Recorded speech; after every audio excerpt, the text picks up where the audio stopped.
Greetings. I am Scholastic Glen Braganza, and I am going to talk to you about the spirit of detachment. Detachment in the world today may seem contrary to popular opinions.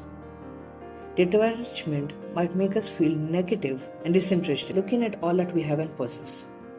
But the real question is, how long can we hold to anything in this life? Ignatius, the pilgrim, on his journey to Montserrat, gave up, surrendered, and offered his sword and his noble attire. To the world then, these were considered his most prized possessions, and yet he gave up his security and his identity. After this, we all know that there was nothing holding him back.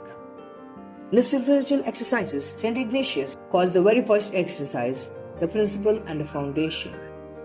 Ignatius calls us to make use of everything that God has given us.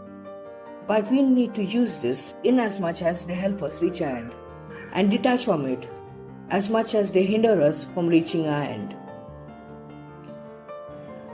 As pilgrims on our journey, we too sometimes find ourselves tied down by the so-called attachments.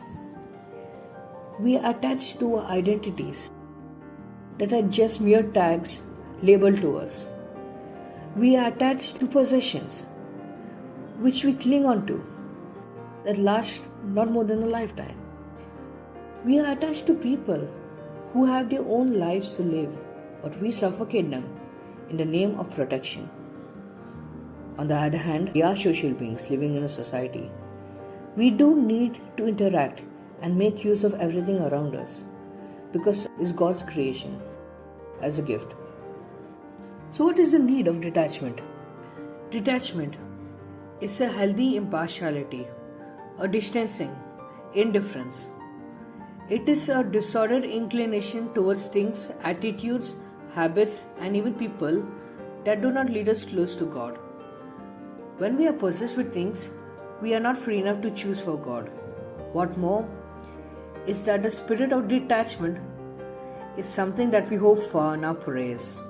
That detachment is something that we need in a space where we surrender to God all our hopes, our worries, our fears, our identities and our possessions.